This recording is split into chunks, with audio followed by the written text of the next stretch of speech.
believe you lost a big game. I spent over $800 on practice for you, and you still play like garbage. Mom, please don't yell at me. We just lost the big championship game. No, you lost a big championship game. Colleges are not going to look at you playing like this. Yikes, not pretty, huh? But I may have been painful to watch. Scenarios such as the one you just saw are not uncommon in youth sports anymore. According to New York Times author Jason Gay, parent competitiveness in youth sports has spiraled out of control in the last decade.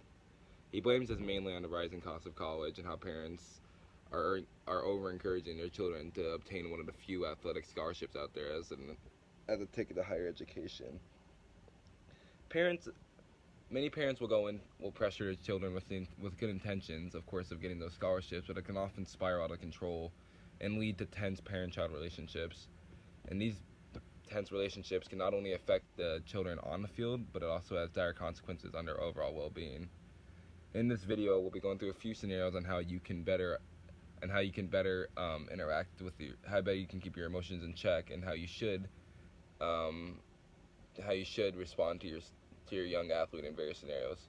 Now, in the one we just watched, the parent was very unforgiving and pressured their child to constantly perform for college coaches instead of reminding them to have fun and forgiving them for having a bad game.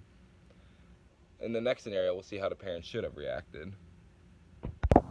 Oh, honey, it's okay. I know you played your best. You did a really great job, and I'm really proud of you.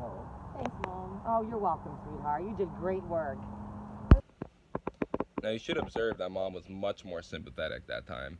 Instead of trying to coach her child and getting mad at and further putting them down, the parent instead raises them up and goes to comfort them. And that's what parents should be doing. Parents should be there as a comfort zone for their child. The coach is the one who should be telling them what they did wrong. Sports are supposed to be for child enjoyment, not solely for college coaches to come watch their child. Great job, Mom. Next, we'll move on to another scenario that is affecting many young athletes: injuries.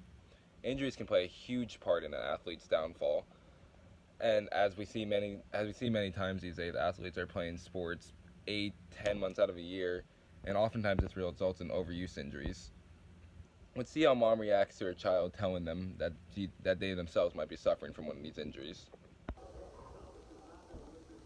Mom, I don't think I'm going to the game today. My knee really hurts. No, absolutely not. There's going to be scouts from all kinds of universities there, and you have to go. You have to play regardless. There's no way you're going to get into good college if you don't. Well, Mom, my knee really hurts. No, go get dressed. As you can see, our young athlete is clearly suffering, but Mom insists that she plays anyway. It is very likely that playing on that knee today is going to lead to a long-term injury that could affect our athletes well into adulthood. Here's what Mom should have done instead. Mom, my knee really hurts. I don't think I can play today. Oh, no, no problem, sweetheart. I'm going to get you an appointment for physical therapist, and I want you to call your coach and tell him what's going on. So go lay down, I'll get you some ice, and we'll make sure you get better, okay? Okay, thanks, Mom. All right, honey. See how Mom takes the athlete's injury seriously and does not merely brush it off. However, Mom still holds the young athlete responsible by making the athlete call the coach themselves and tell him why they'll be absent from the game. Mom also realizes the importance of professional help and immediately goes to find her child a trainer. Seeing a trainer early on can prevent an injury from spiraling out of control.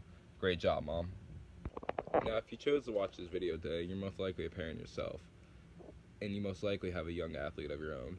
Now, I understand that athletes themselves can be very tense, that is an emotional time for them, but what is most important is that you are encouraged and supporting.